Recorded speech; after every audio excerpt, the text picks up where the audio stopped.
Madame, Monsieur, bonjour. Notre nouvel épisode aujourd'hui, et ça va être très intéressant vu que nous avons avec nous quelqu'un de très important, très connu. Nous avons un champion du monde de la boxe. Donc nous avons Biya Diallo avec nous. Biya Diallo, bonjour. Bonjour. Biya Diallo, l'émission d'aujourd'hui en fait consiste à faire connaissance avec vous et à vous faire découvrir aussi nos concitoyens et aux téléspectateurs qui veulent connaître en tout cas Biya Diallo.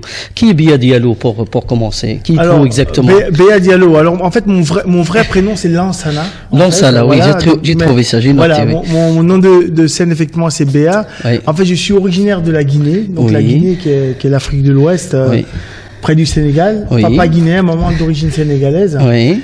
Donc j'ai grandi à Paris, j'ai fait toute mon enfance en France, vraiment jusqu'à l'âge de 15 ans. Et à l'âge de 15 ans, je suis arrivé ici en Belgique et donc voilà, c'est là que j'ai commencé effectivement tout mon parcours sportif d'abord, avant tout, parce que je suis devenu un sportif de haut niveau. Par mon parcours d'enfance aussi qui était un peu compliqué parce que j'étais un jeune assez révolté face aux injustices. Très violent. Voilà. J'étais violent parce que je n'arrivais pas à comprendre. Ça vous ressemble pas en tout cas. Oui, tout à fait. Parce que j'avais difficile à comprendre ou à exprimer justement le fait de pouvoir subir les injustices, etc. Subir le racisme, etc. Donc c'était compliqué parce qu'en plus, vous savez, on est musulmans chez nous à 85%, même 90% dans mon pays d'origine en Guinée. Et quand tu sens non seulement cette discrimination par rapport à ta religion, mais aussi par rapport à tes origines, parce qu'il y avait effectivement une grosse discrimination que j'ai subie, plus particulièrement en France, quand j'étais à Paris avec la montée du Front National à l'époque de Jean-Marie Le Pen. C'est la fille qui reprend le relais. Donc apparemment tous les 25 ans, il y a une grosse relance, une grosse relance de ces partis d'extrême. J'avais difficile, donc le seul mode d'expression que j'avais, c'est la violence. Vraiment, je n'arrivais pas à sortir de mots et à comprendre pourquoi moi, qui suis d'une couleur différente peut-être, mais que je suis exactement comme eux, c'est-à-dire que j'ai un cœur, le sang, c'est exactement la même couleur, donc je comprenais pas. Quand j'étais jeune, comment est-ce qu'on pouvait subir des différences comme ça? Donc vous avez trouvé en Belgique en tout cas des pistes d'intégration, ou des pistes en tout cas de trouver une place qui tout à fait. Je pense que le sport m'a beaucoup aidé. Le sport m'a énormément aidé.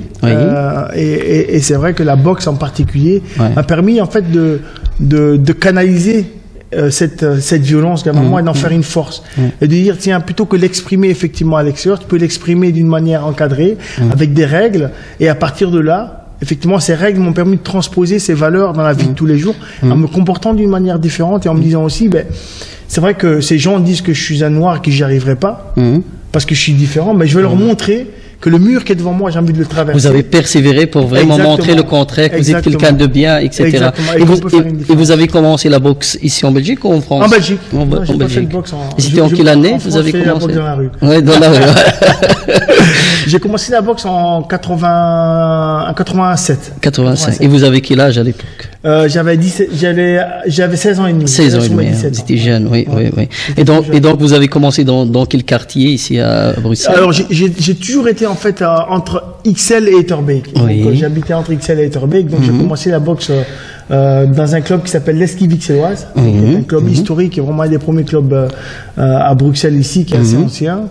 Et c'est là que j'ai découvert effectivement à l'époque, c'était les Kissi, Abdel Kissi. Le Kissi, oui, le Marocain, oui. Voilà, exactement. Où il y avait des Jimmy Gourad, donc c'était vraiment les grands de l'époque qui boxaient. Donc vous avez boxé avec ces grands-là? Je dirais que je les ai regardés, et puis après j'ai dit tiens, j'ai envie de devenir comme eux, mais si pas meilleur qu'eux.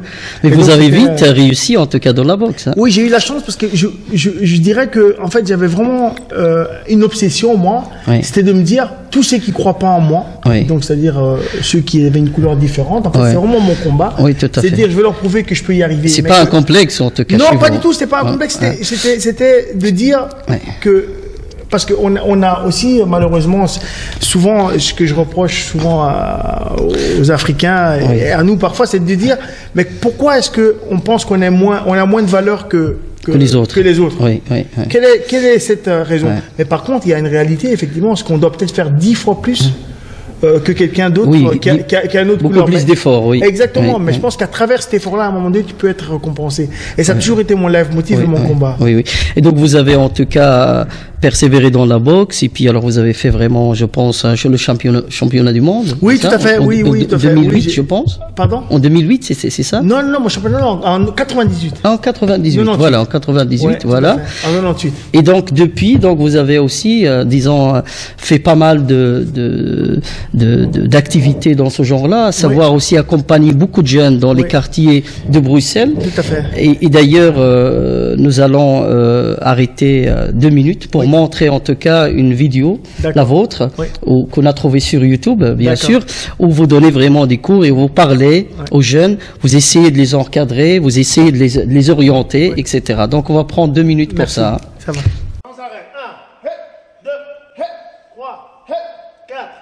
La boxe est une école de la vie. Moi, la boxe m'a apporté énormément de choses. Moi, j'étais un jeune révolté, j'étais un jeune violent, avec beaucoup de violence. Mais derrière cette violence, il y avait je dirais, une révolte qui avait derrière. Et cette révolte, c'était le sentiment d'injustice que je vivais tous les jours, le sentiment de racisme que je vivais tous les jours. À travers le sport, j'ai pu m'épanouir. Je me suis dit, si je réussis dans le sport, ce que je réussis, dans la vie, je pourrais le réussir. Et je me suis fixé ça comme life motive. Ancien champion de boxe, Béa Diallo transmet sa passion aux jeunes et moins jeunes du quartier. Dans cette salle de sport d'Ixelles, tout le monde peut s'inscrire, mais les jeunes devront se fixer des objectifs et s'y tenir. Aucun retard ne sera toléré, pas d'entraînement sur le ring pour ceux qui n'ont pas bien suivi l'échauffement. Et pour les jeunes scolarisés, ils devront prouver qu'ils font des efforts à l'école avant de pouvoir enfiler les gants. Au cours, si les jeunes veulent obtenir des résultats, ils devront aussi donner le meilleur d'eux-mêmes dans leur vie quotidienne. Les formations encadrées par Béa Diallo sont donc aussi un tremplin pour les jeunes en décrochage vers le monde de l'école et le monde professionnel. Je me sens bien, parce que ça fait du bien de donner son énergie. Moi, je fais cette boxe, je frappe et tout. Je me sens un peu libéré, voilà. Je m'extériorise, je me sens beaucoup mieux. Par exemple, dans la rue, on est plus calme. Quand quelqu'un nous provoque, on ne cherche même pas à répondre. On se dit ça sert à rien. Avant que je boxais, j'étais beaucoup plus bagarreur dans la rue. Maintenant que je boxe, ça fait quoi, 4-5 mois que je me suis pas battu.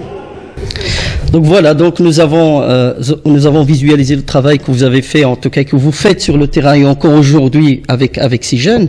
Quel est le retour que vous avez en fait de ces jeunes-là? Est-ce qu'il y a vraiment, disons, vous avez des intrants et des extrants? Est-ce que vous avez vraiment des jeunes que vous voyez réussir et prendre le même chemin que vous? Oui, en fait, vous devez savoir qu'en fait, je me suis dit, donc j'ai eu mon parcours, et puis à un moment donné, dans les années, fin des années 90, début des années 2000, il y avait une vraie violence des jeunes dans les écoles, plus particulièrement, et plus particulièrement des écoles dites à discrimination positive. Tout à fait. Et moi, je me retrouvais un peu à travers ces jeunes, je me suis dit, j'ai été aussi quelqu'un de révolté, et c'est vrai que je me révoltais contre des personnes qui me voulaient peut-être du bien. Et donc, je me suis dit, il faut que j'aille chez eux et que je puisse leur d'abord raconter mon parcours, comment je suis devenu champion, et que c'est pas effectivement en me levant tous les matins et en me disant j'ai envie d'être champion que je deviens champion, mais c'est en travaillant et en disant effectivement il faut faire ça, il faut se battre. Et puis à côté de ça, quand j'ai lancé mon association qui s'appelait à l'époque My Choice, No Drug, No Violence, mon choix, pas de violence, pas de drogue, c'était de dire comment est-ce que je peux toucher ces jeunes et leur permettre effectivement de dire, les gars, vous pensez que vous ne pouvez pas réussir? Moi, j'ai réussi à travers mon sport, mais j'ai aussi fait des études à côté. Et donc, vous, d'origine étrangère, vous pouvez aussi y arriver. Il faut peut-être un peu plus vous avez fait des études aussi en Belgique? Tout à fait, ici à l'ULB. Oui, bravo. Donc, en parallèle avec la boxe. En parallèle avec moi, avec mon sport.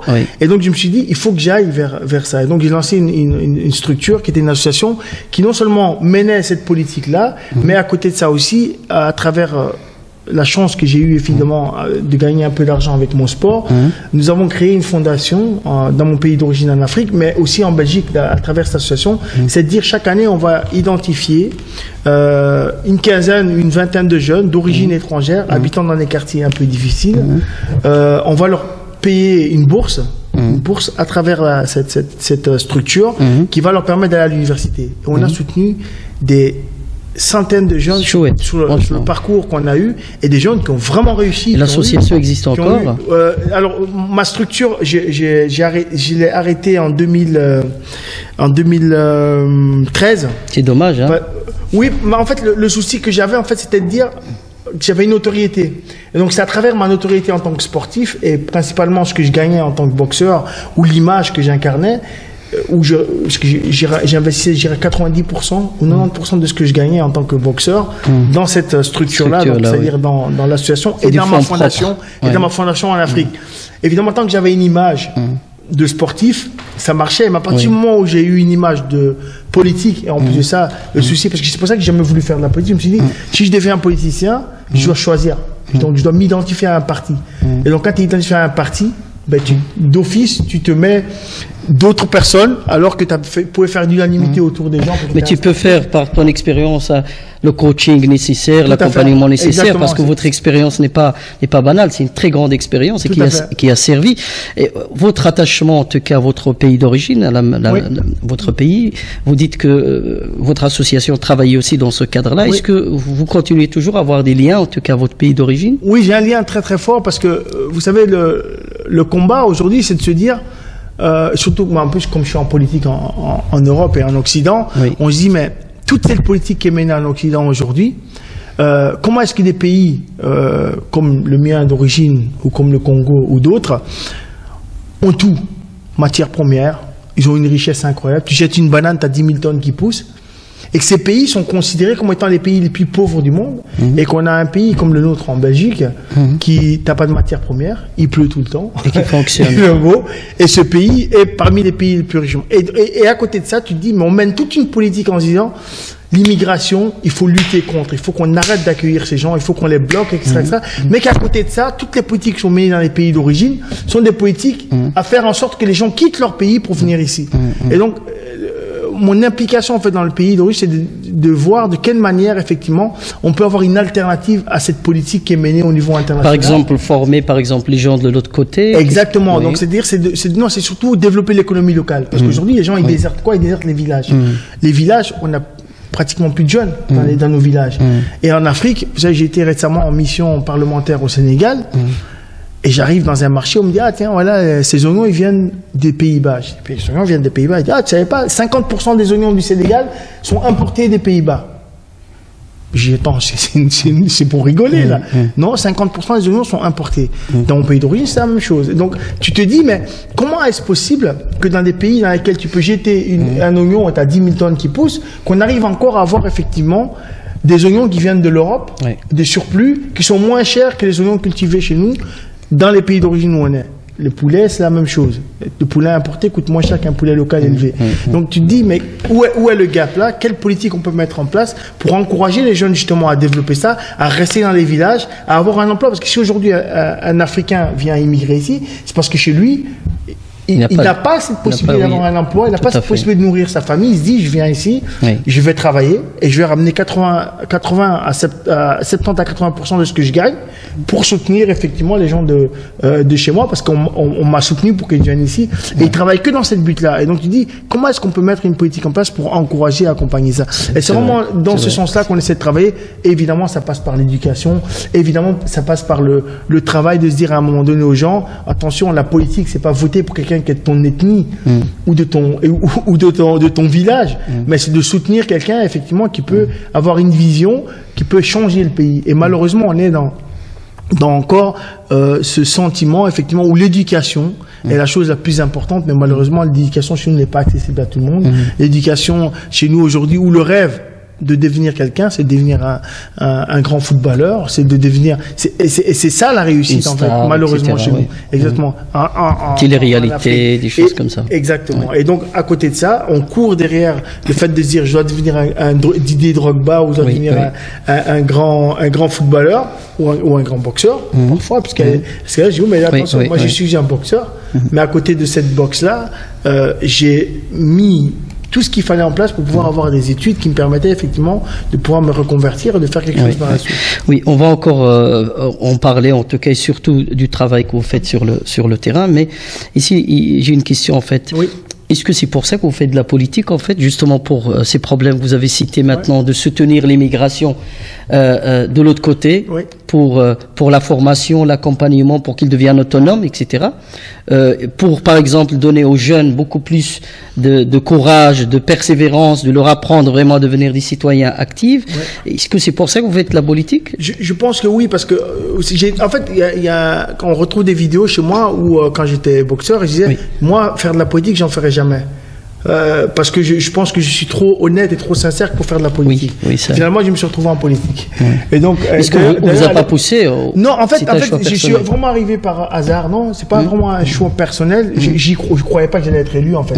C'est qu'on m'a demandé effectivement de soutenir un programme auquel j'avais travaillé d'ailleurs par rapport à la jeunesse, particulièrement en Belgique, parce que je trouvais que c'est une catastrophe quand tu voyais le taux de chômage à Bruxelles, plus particulièrement chez nos jeunes d'origine étrangère, où je m'identifiais et je me retrouvais à travers ça. Je me suis dit, mais c'est effrayant. Il faut faire quelque chose. Quand on voyait cette motivation, je me suis dit, à travers ma fondation, ma association, j'arrive à mener des actions d'un périmètre assez petit. Peut-être, je me suis dit, en rentrant en politique, peut-être que je pourrais mener une politique beaucoup plus large. Et c'est vrai que ce qui me stimule aujourd'hui en politique, parfois, il y a tous les jours, j'ai envie d'arrêter. Parce que le monde politique et le milieu politique, comme je dis souvent, la boxe, c'est un sport que j'adorais, vraiment, parce qu'il m'a apporté énormément. Tu aimes faire ça, quoi. Mais le monde de la boxe, je le déteste. Et le monde politique, c'est la même chose. Les gens qui sont dans la politique, j'ai pas d'amis dans la politique. Je dirais que j'ai des personnes avec qui j'apprécie de travailler, certaines personnes, mais je n'ai pas d'amis. Donc ce monde politique est un monde hyper stressant. Mais effectivement, le fait de pouvoir mener des actions, de concrétiser des choses, de voir qu'on rend des gens heureux, qu'on arrive à mener et amener des idées qui permettent parfois effectivement de changer une vision, puisque moi je suis un homme de terrain, et donc c'est ce qui m'a permis effectivement de dire ok, je vais aller en politique et je vais essayer de continuer. Mais c'est un monde vraiment hyper violent, je trouve. Vous êtes aujourd'hui en tout cas un élu, un homme politique du PS, donc vous êtes premier échevin de la commune d'Ixelles, donc vous avez pas mal de tâches en tout cas dans votre portefeuille, plusieurs portefeuilles, le personnel, les pensions, la prévention, la jeunesse, l'emploi, l'insertion sociale, le jumelage, l'ICPS, et voilà. Donc il y a vraiment beaucoup. Que vous êtes aussi député bruxellois. Donc voilà.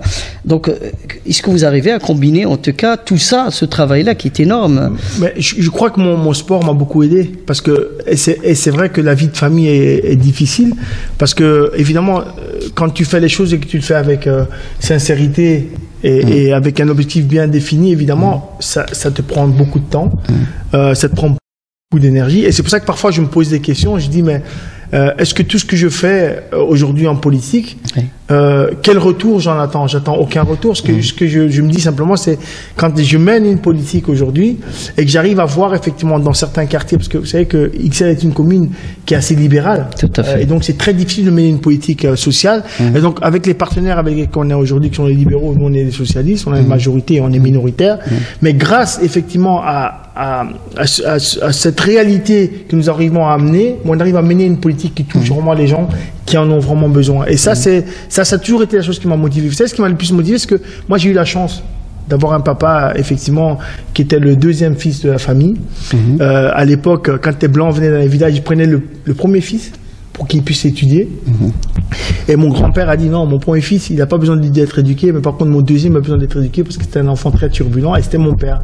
Et donc, je me dis toujours que je dois quelque chose parce que mon père a eu cette chance, effectivement, d'avoir étudié et d'avoir eu la chance d'aller en Europe, parce qu'il était en mission, mon père était diplomate, d'aller en Europe et de nous dire toujours, n'oubliez pas d'où vous venez, et surtout une chose, n'oubliez pas que la chance que j'ai eue, parce que c'est vous qui êtes là, normalement c'est vos cousins qui auraient dû être là.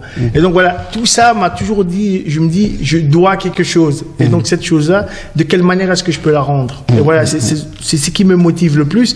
Et c'est vrai que ma croyance, j'irais, et ma religion aussi, et mon éducation, qui font aussi que toute cette éducation que j'ai eue et le fait de se dire, oui, effectivement, on est ici sur Terre, on a de la chance. Moi, j'ai jamais voulu être quelqu'un de riche. J'ai eu beaucoup d'argent quand je boxais, énormément d'argent. Mais à côté de ça, j'ai eu la chance d'étudier et d'avoir une entreprise qui fonctionnait avec des gens qui ont travaillé pour moi, des centaines et des centaines de gens qui ont travaillé pour moi ici en Belgique et des milliers de gens en Afrique à travers les entreprises que j'ai créées. Et c'est vrai que en m'investissant dans la politique, en laissant tomber tout ça, c'était aussi de se dire, ok, politique, ben voilà, je vais faire de la politique, je vais mener des choses, mais à côté de ça, j'ai renoncé effectivement à une vie qui était une vie peut-être qui pourrait être encore, je dirais, riche personnellement, mais ce que je dis, mais je vais faire quoi de 26 maisons, de 36 voitures, etc., etc. Et donc voilà, donc ça a toujours été philosophie de vie, souvent, voilà, et souvent quand j'allais en Afrique, mais pourquoi tu vas pas en première classe? Je dis pour première classe. Je dis non, l'argent que je mets en première classe, je préfère le mettre dans ma fondation pour effectivement aider des jeunes et des gens qui en ont besoin plutôt qu'aller moi je vais aller pourquoi en première classe. Donc voilà. Et c'est ça un peu le qui a toujours été mon live motif et ce qui me plaît réellement. L'évaluation, en tout cas, que vous avez maintenant vous êtes élu, je pense, depuis 2004. Oui, voilà. c'est depuis 2004. Voilà, je deviens un vrai professionnel. Un vrai professionnel de la politique. Et puis il y a aussi de plus en plus, en tout cas, de personnes et de jeunes qui s'identifient à vous, vraiment. Je vais vous raconter une anecdote. J'ai rencontré quelqu'un qui est aussi militant dans un parti, élu, conseiller communal, je ne citerai pas le parti, et qui m'a dit que si je dois voter pour quelqu'un, je vais voter pour Béa Diallo. Et franchement, je lui dis, mais il m'a dit que ce gars fait du bon boulot, il travaille avec son cœur, etc. C'est le témoignage d'une autre personne qui est dans un autre parti qui n'est pas le PS. D'accord. Voilà. Et pour vous dire que les gens s'identifient beaucoup à vous. Vous avez en tout cas dégagé quelque chose de positif chez les jeunes. La question maintenant, avec tout ce que nous sommes en train de vivre en Belgique, avec ces attentats, etc.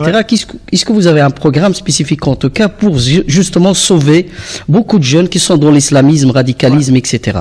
Mais en fait, vous savez, moi, la question que j'ai vraiment posée aujourd'hui, je dis, vous savez, moi, je suis musulman, et enfin, il y en a certains qui ont découvert au Parlement, quand j'ai voulu prendre la parole, parce qu'on parlait évidemment, on dit au Parlement, on a raté l'intégration, le truc.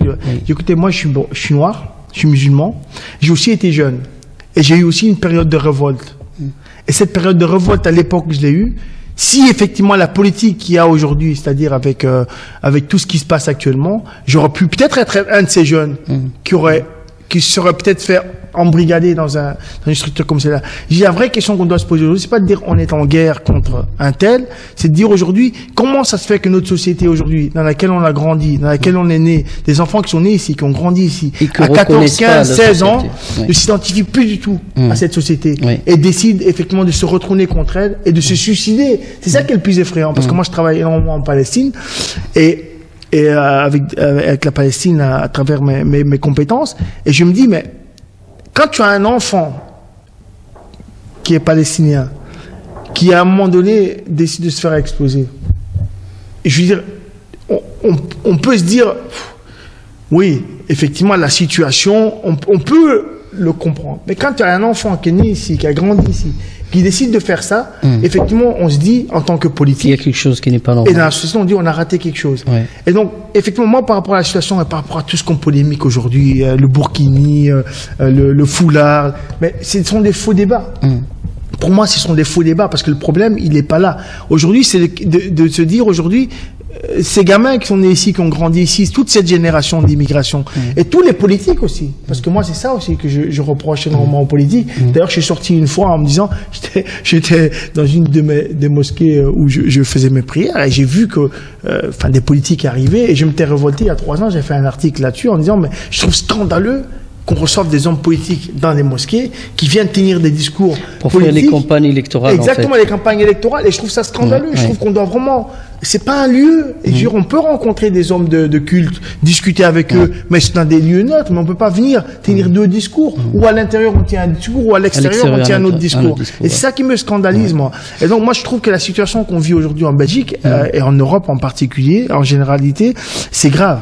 C'est une situation qui est catastrophique. Moi, la seule réponse que j'ai essayé de donner, notamment à travers le centre que j'ai mis en place, qui est le centre Émergence XL, où nous, on fait un vrai travail de fond. Il y a un centre qui s'appelle Émergence XL. Émergence XL, oui. Qui travaille... On fait de l'insertion socio-professionnelle, c'est un centre sportif. Oui.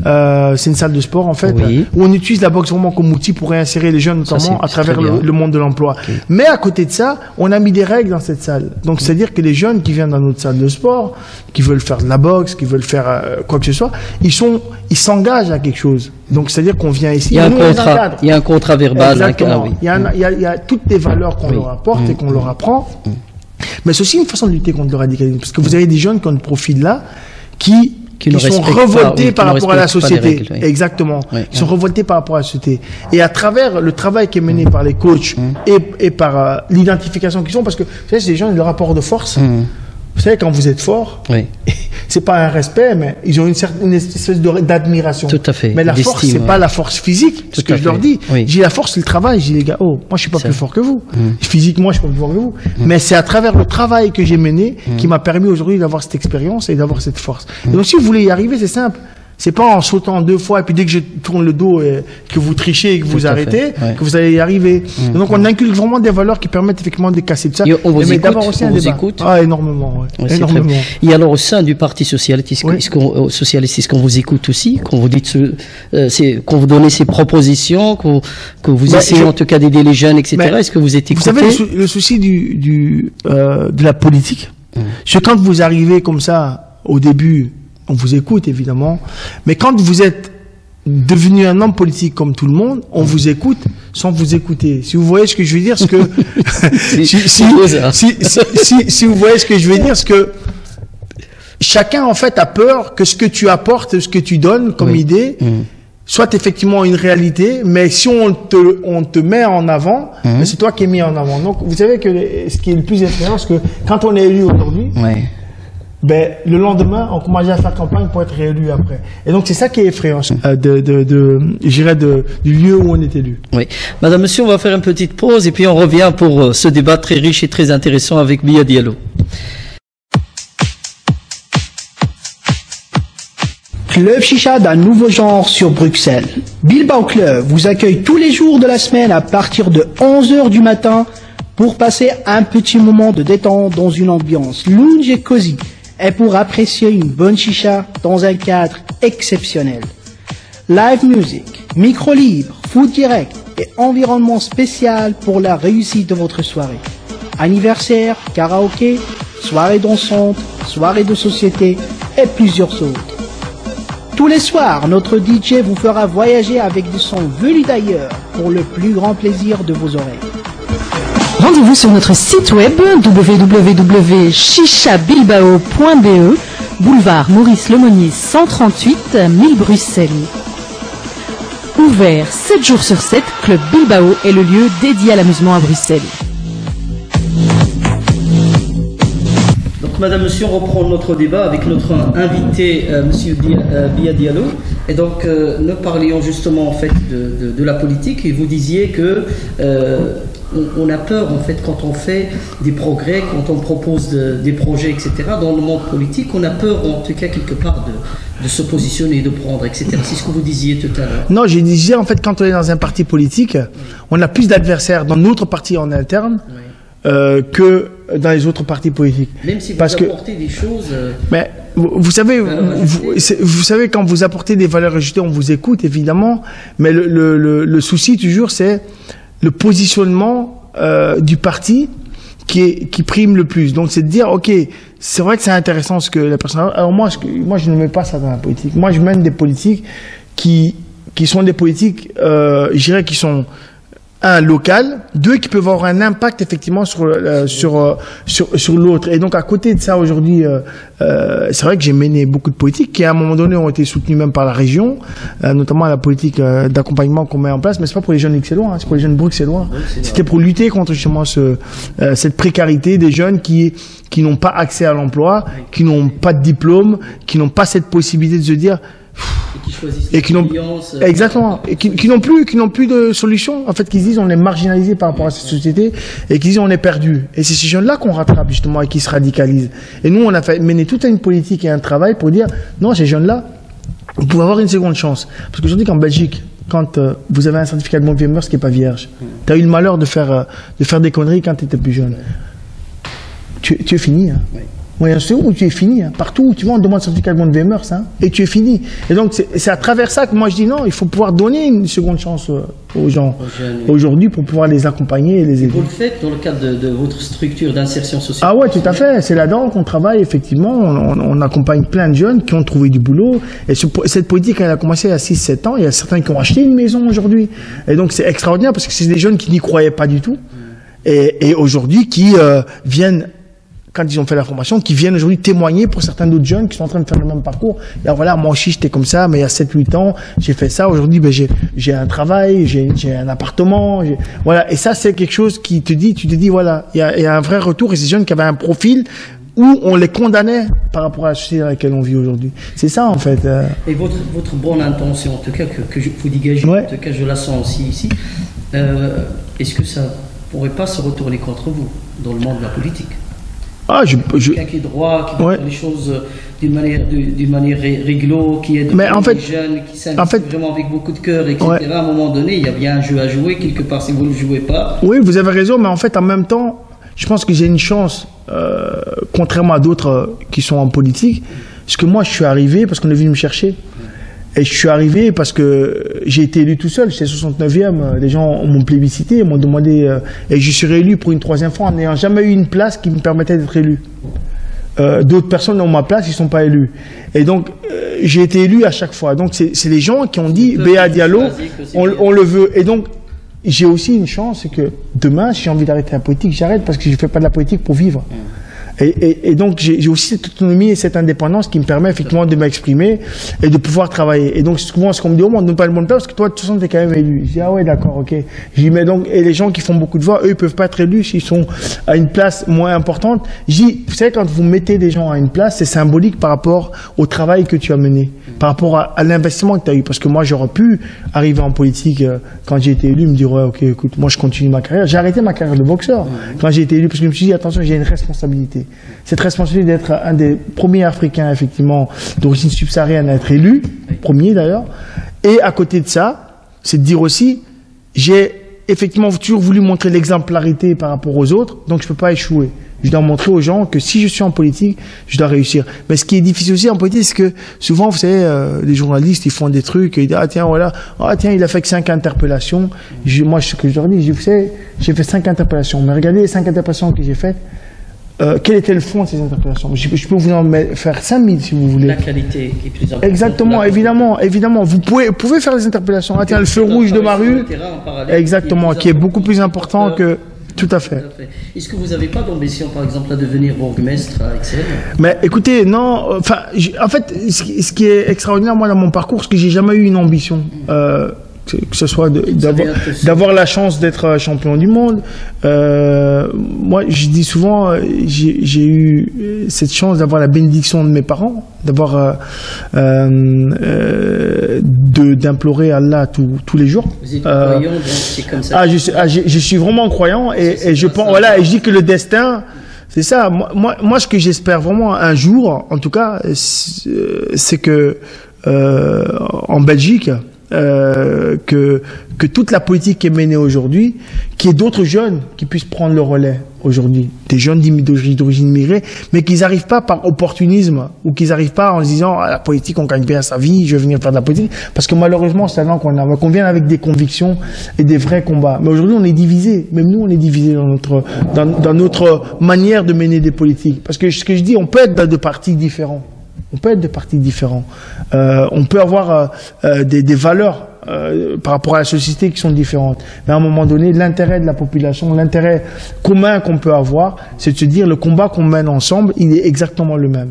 Il est exactement le même, c'est-à-dire... Quelles sont vos émotions, en tout cas vos sentiments par rapport à ces jeunes, en fait, maintenant, qui ne réussissent pas, qui sont quelque part dans des quartiers, qui passent leur journée à ne rien faire et qui ne trouvent pas de boulot, etc. Donc, quel est votre sentiment par rapport à ça? Est-ce que vous avez vraiment quelque chose à dire par rapport à ça? Mais moi, je dis qu'il y a une responsabilité politique. Mais derrière cette responsabilité, il y a aussi, je dirais, il y a un phénomène de société dans lequel on est, qu'on ne vivait pas avant, en tout cas, ni à ton époque, ni à mon époque, où on n'avait jamais des gens d'origine étrangère musulmane ou même subsaharienne, où la femme et le mari se séparaient, et où la maman se retrouvait toute seule avec des enfants qu'elle devait élever. Et ça, c'est vrai que c'est un phénomène aussi à Bruxelles. Il y a plus ou moins 36% de familles monoparentales. Exactement, et c'est une catastrophe réelle, et à côté de ça, ces mamans se retrouvent en difficulté totale parce qu'elles doivent travailler. Avec plein d'enfants. Avec plein d'enfants. Et pas à la fin du mois. Exactement. Et donc, moi, je pense aussi que c'est aussi, par rapport à ce phénomène de radicalisation, de jeunes qui sont récupérés à un moment donné, ça fait partie aussi de cela. Et il y a une vraie réflexion, je pense, à aussi avoir. Et ce que je dis aussi, quand tu vois aussi de plus en plus de jeunes d'origine étrangère qui sont SDF. Tu voyais jamais ça avant. Avant, quand tu avais un jeune quelqu'un qui est en difficulté d'origine étrangère, on ouvrait nos portes. Aujourd'hui, on ferme nos portes. Aujourd'hui, on ferme nos portes. Vous avez la tutelle aussi du CPF. Oui, tout à fait. Responsable du CPF. Ouais. Est-ce que vous avez beaucoup de demandes de jeunes, en tout cas, qui demandent l'aide sociale? Oui, c'est phénoménal. Le phénomène le phénomène est vraiment effrayant. Et puis à côté de la politique qui est menée aussi au niveau de l'emploi, des jeunes qui sont exclus du chômage, oui, il y a une surcroissance. Mais à côté de ça, on essaie de mettre une politique pour justement essayer d'accompagner ces jeunes et de leur dire, les gars, la vie, elle n'est pas finie, là. Vous avez toute la vie devant vous. Ok, t'as pas eu de diplôme, ok. Mais c'est pas parce qu'il n'y a pas eu de diplôme par le passé qu'aujourd'hui, tu peux pas rattraper le temps que tu as perdu. Exactement, il y a beaucoup de choses qui existent aujourd'hui où on peut les accompagner. Et je crois vraiment que c'est ça. En fait, il faut dire aux jeunes qu'il y a encore un espoir. Et le souci, c'est que les jeunes qui se radicalisent, c'est des jeunes qui pensent qu'il n'y a plus rien. Ils peuvent plus rien attendre de cette société. Et c'est ce que je dis aussi, parce que, bon, évidemment, on dit, ouais, mais bon, il faut arrêter de dire que c'est parce qu'il n'y a pas d'emploi, c'est parce qu'il n'y a pas de ceci. Je ne dis pas que c'est parce qu'il n'y a pas d'emploi. Je ne dis pas parce qu'on est discriminé. Moi, j'ai été discriminé. J'ai été discriminé pendant des années. Mais est-ce que je suis devenu quelqu'un de radical? Non. Je me suis dit, le mur qui est devant moi là, Inch'Allah, 10 fois je ne vais pas y arriver, mais la 11e fois je passerai à travers, parce que ma détermination, rien ne peut m'arrêter. Et c'est là-dedans. Qu'est-ce que vous pouvez dire, en tout cas, ces jeunes qui partent, ces jeunes qui veulent quitter la Belgique pour aller en Syrie? Parce que c'est un phénomène très, très difficile qui menace un petit peu aussi la sécurité, la stabilité de notre pays et de la Belgique. Est-ce que vous pouvez lancer un message, en tout cas, à ces jeunes? Parce qu'ils vous écoutent, ils vont voir l'émission. Qu'est-ce que vous pouvez lancer comme message? Mais moi, je prendrais une image et je dirais que le monde, il a toujours été un monde injuste. Depuis des siècles et des siècles. Tu prends l'esclavage, tu prends le temps de l'esclavage, tu prends l'époque effectivement des empires romains. Le monde, il a toujours été injuste. Et je dis simplement à ces jeunes, moi, le plus beau combat qu'ils peuvent mener et la réponse qu'ils peuvent donner à toutes ces personnes qui pensent effectivement qui sont contre eux, à toutes ces personnes qui pensent effectivement mènent des combats qui sont injustes dans le monde, c'est de réussir. Et cette réussite-là, c'est la plus belle claque qu'ils peuvent leur donner. Parce que c'est de devenir une personne, parce que c'est de devenir quelqu'un dans cette société, c'est de jouer un rôle dans cette société qui leur permettra peut-être demain de pouvoir changer ce qui se passe dans le monde. C'est aussi ça, je pense, aujourd'hui. Si on a des jeunes qui arrivent à s'impliquer, que ce soit en politique, que ce soit dans la société, dans le monde de l'entreprise, qui créent leur entreprise, etc., etc. Ça, c'est la réponse, je pense, qu'on peut donner à travers la réussite et à travers le changement qu'on peut mener dans les continents vers lesquels on est originaire aujourd'hui. Moi, je pense que c'est vraiment le plus beau message que je peux donner aux jeunes, c'est de dire le combat, le djihad, c'est par rapport à soi-même. C'est ça le combat. Le combat, le djihad, c'est mon combat à moi. Quel est le combat que je mène par rapport à moi? Je suis ici aujourd'hui, mon objectif c'est d'arriver là. Je vais peut-être arriver ici, mais je suis parti d'ici. Et je suis arrivé là. Il y en a d'autres qui vont arriver beaucoup plus loin. Mais je ne les regarde pas, moi. Je regarde d'où moi je suis parti. Et je pense que c'est ça le vrai djihad et le vrai combat. Bia Diallo, on arrive à terme de notre émission. Ouais. C'est vrai que Bia Diallo a vraiment un politicien du cœur. C'est quelqu'un qui s'est investi vraiment avec son cœur. On sent en tout cas une bonne intention chez Bia Diallo qui veut vraiment changer les choses. Et j'espère en tout cas qu'on va dans son parti politique, de lui donner plus de chance à ce qu'il puisse en fait régler ou aider beaucoup de jeunes qui veulent s'en sortir ici en Belgique. Mesdames et messieurs, c'est ici que se termine notre émission. Au revoir.